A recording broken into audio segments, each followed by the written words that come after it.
Oh, mais qui suis-je? Je suis youtubeur.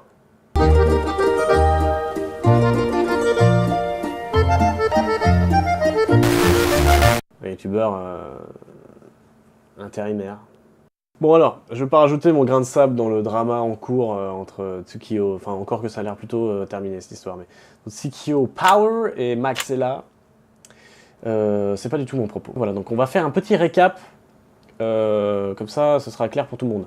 Alors on a d'abord l'ami Tsukio Power qui dénonce une vidéo de la chaîne Dude Perfect, l'accusant d'être truqué parce qu'un ballon disparaît et que ça n'est pas normal. Alors il faut savoir que dans le monde de la vidéo, il y a plein de bugs qui peuvent être engendrés, mais je peux vous assurer qu'à aucun moment on peut avoir un truc qui disparaît. Maxella, grand justicier, intervient, prouve que la vidéo n'est pas truquée grâce à une série de protocoles expérimentaux dont on ne comprend rien, mais surtout, il ajoute « Ah mais j'y pense, en fait, il y a un autre angle où on voit le même trickshot avec la même prise. C'est fou que Tsukio Power ne nous ait pas dit qu'il y avait un deuxième angle où on voyait ce trickshot là. » Bah oui, bon sang, c'est fou ça.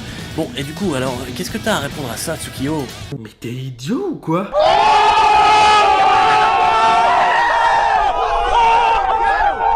Moi, ce qui m'intéresse là-dedans, finalement, c'est la conclusion. Eh bien mon cher ami, laisse-moi te parler des masques. Un masque, ça consiste simplement à découper une image et à la replacer par-dessus l'autre. La plupart du temps, les masques sont utilisés pour masquer quelque chose sur une vidéo, comme un drone qui filmerait un deuxième angle par exemple. Le hasard fait bien les choses. D'ailleurs, finalement, le drone n'est pas si bien effacé vu qu'on peut le suivre à la trace grâce à son ombre. Le shot des Dude Perfect devait sûrement ressembler à ça avant le montage. Et quand ils ont essayé de placer le drone, ils ont placé des masques de façon un petit peu maladroite. Et on peut vérifier ça car sur toute la ligne horizontale en haut de la vidéo, il y a des petits glitches qui apparaissent, un peu comme ça, là où le drone serait en train de voler. Et d'ailleurs, ça c'est le genre de truc qu'un vrai debunker devrait remarquer en analysant une vidéo. Voilà. Alors moi sur cette conclusion, je suis assez d'accord avec Maxella. A priori, j'ai plus de raison de douter dans la fiabilité de la vidéo. Alors, c'est-à-dire que la vidéo n'est pas truquée. Il n'y a pas d'arnaque.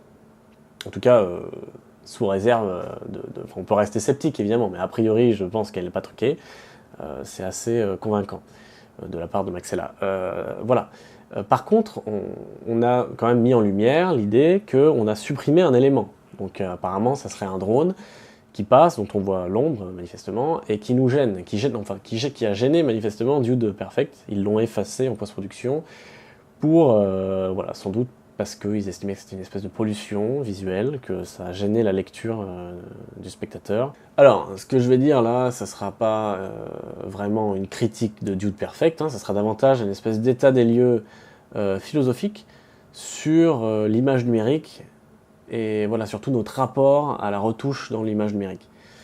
Donc voilà, ça risque d'être un tout petit peu chiant pour ceux qui voulaient voir une suite de drama, donc c'est pas ici. Ouais, parce qu'en fait, avant qu'elle soit complètement à l'abandon, sur cette chaîne YouTube, j'avais l'ambition de parler de théorie de l'image, de philosophie de l'image, plus de photographie d'ailleurs. Enfin, la philosophie de la photographie, c'est sans doute davantage vers là que c'était supposé se diriger. Bon bah, j'ai pas foutu grand chose, mais bon, voilà, je sais pas, ça m'a motivé cette histoire. Vous allez comprendre. Ouais, parce que moi, en fait, là, je voudrais lancer un débat. Alors, malheureusement, du coup, j'ai pas forcément la prétention d'avoir des réponses. Simplement, je vais vous donner des éléments qui vous permettront peut-être de vous faire votre avis sur le sujet. Mais voilà, j'aimerais poser la question, est-ce que c'est certes, il n'y a pas d'arnaque, donc c'est pas c'est pas très grave de la part de Dude Perfect, on a juste enlevé cet élément qui nous emmerde. Mais est-ce que c'est éthique pour autant? Voilà, je sais, c'est bizarre, c'est une espèce d'attaque qui a l'air un peu dépassée comme ça, une attaque contre la retouche numérique. Évidemment, dit comme ça, c'est super dépassé, mais on va apporter des arguments et je pense que peut-être que vous serez convaincus par la question au moins. Se poser la question, c'est déjà simplement ça que je voudrais faire, enfin que je voudrais qu'il se produise chez vous, c'est que vous puissiez à l'avenir vous poser la question sur ce genre de retouche. Parce que c'est une retouche qu'on pourrait qualifier de cosmétique, tout simplement. Et du coup, on a tendance à banaliser ça. Moi, ce que je veux dénoncer, c'est qu'on banalise ce type de geste, parce que je pense que c'est pas anodin comme geste, en fait. Je suis un peu le genre de gars à me poser des questions à la con, j'avoue. Alors avant tout, ce qui est important de préciser dans ma pensée, c'est que justement, je n'incrimine pas la retouche dans la photographie ou dans l'image, d'une manière générale. Au contraire, même, je pense que d'ailleurs un artiste photographe est quelqu'un qui devrait systématiquement, par défaut, retoucher ses images. D'ailleurs, c'est plus ou moins dans l'ADN du numérique, ça. Hein. C'est dans sa substance même. La question de, c'est programmé dans sa substance, la question de la retouche. Plus ça va, plus on fabrique des dispositifs qui sont capables de donner d'immenses plages dynamiques, donc ça veut dire être capable derrière de jouer vachement plus facilement et de manière beaucoup plus souple sur l'exposition, sur la balance des blancs, la colorimétrie, tout ça. Et par contre, contrairement au domaine de l'art, où là j'autorise n'importe quelle retouche que l'artiste souhaite, on a l'information. Le domaine est complètement opposé. Dans le domaine de l'information, on interdit totalement, purement et simplement, toute retouche. C'est complètement, ça s'appellerait de la manipulation, ça s'appellerait, c'est absolument pas éthique. D'ailleurs, à chaque fois que ça arrive, c'est très rare hein, en principe, mais à chaque fois que ça arrive, c'est arrivé, il y a un exemple qui est extrêmement célèbre, qui serait une photographie de Adnan Haj, voilà, qui a photographié un bombardement à Beyrouth en 2006. Donc on peut largement voir que le mec a truqué son truc de manière tout à fait dégueulasse, et le mec s'est fait virer. Hein. Voilà, non, c'est histoire vraie, le mec s'est fait virer. Donc, tolérance zéro, quoi, hein, dans ce domaine-là. Alors, dans le cas de Dude Perfect, on est sur une vidéo YouTube, donc, mais pour être plus précis, on est sur une sorte de vidéo reportage, avec du montage, donc, et de la musique, donc, qui n'interdit absolument pas des gestes créatifs, quoi. Ça n'interdit pas la création. Par contre, effacer un drone, ça n'est pas de la création. On pourrait appeler ça davantage un falsiloque graphique. Qu'est-ce que c'est un falsiloque graphique? C'est un mot très intéressant, n'est-ce pas? Un falsiloque, on pourrait définir ça, on va dire que c'était un mensonge inoffensif. En fait, je crois que falsiloque, à l'origine, c'est un mot qu'on utilise plus en linguistique, pour dire comme quand, par exemple, on dit bonjour aux gens, on dit salut, tu vas bien? Et puis on répond en face, on dit ah bah oui, ça va et toi?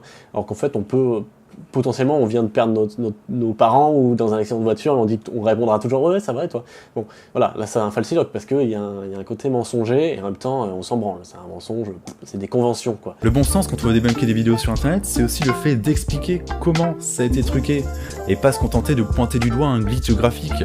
Ça ne sert à rien. On a affaire quand même à deux gus qui prétendent débunker des vidéos, faire des analyses et tout, et qui nous balance que c'est on s'en fout quoi, on n'a pas besoin de parler de ce truc, de ce bug, de ce glitch graphique, on s'en bat les couilles. Donc alors bon voilà, moi je suis un petit peu plus, j'essaie d'être nuancé, je dis pas évidemment, encore une fois c'est un geste qui est complètement nul, enfin on s'en fout, on a viré un truc, c'est pas grave, on va pas en faire tout un plat. Mais je pense que ça en dit beaucoup quand même sur surtout le fait qu'on banalise ça quoi, complètement, qu'on dise non, ça on s'en fout. Ça en dit long quand même sur notre époque et sur l'évolution de notre rapport à l'image. Mais on va continuer, vous allez voir, vous allez peut-être être convaincus. Non, parce qu'en fait, si on n'y fait pas attention, c'est parce que ça nous est familier.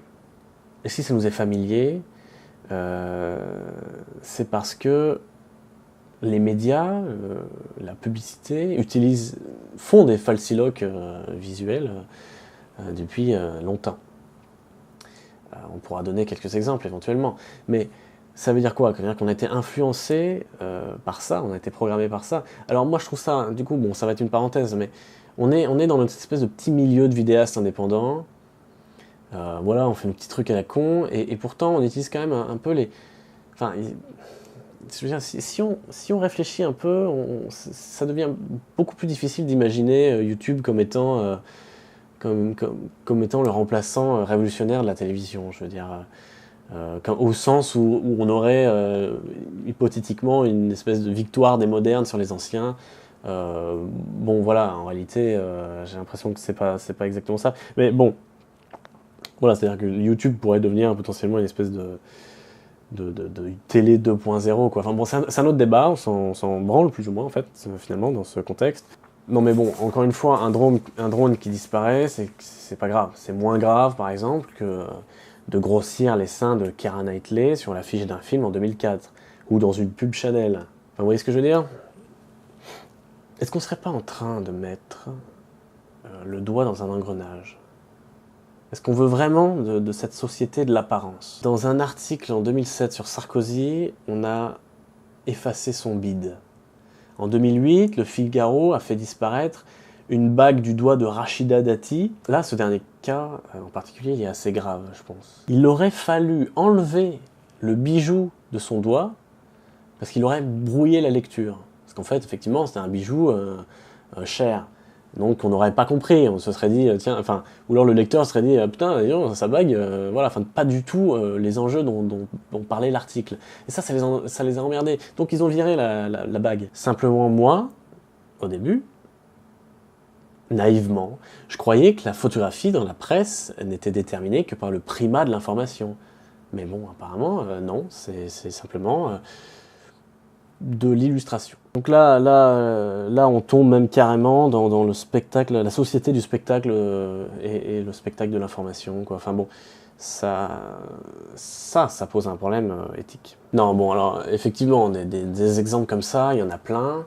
Dans le cas de Dude Perfect, on a juste à faire une retouche pour améliorer la lecture de l'image, pour améliorer sa netteté, pour améliorer sa qualité. Voilà, oui, c'est ça. En fait, on est dans un phénomène de qualité reconstituée, quoi. Comme quand on parle de viande reconstituée, comme des nuggets, en fait. Les nuggets, en fait, c'est de la purée de poussin, faut le savoir. En fait, ça implique aussi une espèce de phénomène de déclin du style. Ça agit comme une standardisation stylistique. C'est comme si on voulait arriver à une espèce de race visuelle supérieure, quoi. C'est de l'eugénisme, quasiment. Là, je devrais faire une collab avec Dirty Biology là-dessus. Mais c'est qui ce type? Je vais lui envoyer un mail. Mais ça, c'est un besoin qui est nouveau. C'est un besoin qu'on nous a fabriqué. C'est aussi là où c'est pertinent de faire une critique du numérique et pourquoi pas, là c'est peut-être un peu tiré par les cheveux, ok, mais pourquoi pas faire le lien aussi avec le capitalisme, hein. Le capitalisme, on connaît, c'est un système qui nous fabrique des besoins en fait, hein. Il nous invente des besoins pour qu'on consomme toujours plus. C'est une stratégie pour nous permettre pour faire du fric. Là, c'est la même chose, on nous fabrique un besoin. Enfin, ce besoin nouveau de faire l'image parfaite me gêne un peu. Je veux dire, par exemple, c'est très clair que Sarkozy, là, il va peut-être plus s'emmerder à... Par exemple, hein, on peut imaginer ça comme ça. Il va plus s'emmerder à essayer de virer sa vieille graisse par lui-même. Il va se dire, bah bon, on peut la supprimer en post-prod. Easy. Surtout que je suis désolé, mais le drone, il gêne rien, quoi. Si c'est vraiment un drone qu'on veut virer, même s'il est encombrant, je veux dire, on le voit sur un autre plan, on sait, il filme un autre plan, donc on sait qu'il existe. Alors en quoi il gêne la lecture de l'image? En rien. Il y a plein d'enjeux qu'on a survolés de très très haut, et je vous encourage vivement à vous abonner à ma chaîne, parce que je pense qu'on va en parler plus précisément dans d'autres vidéos, j'espère, peut-être que au moins avant 2030, quoi. Bon. Allez, merci à vous. Tsukio, Max, faites la paix. Voilà, à plus.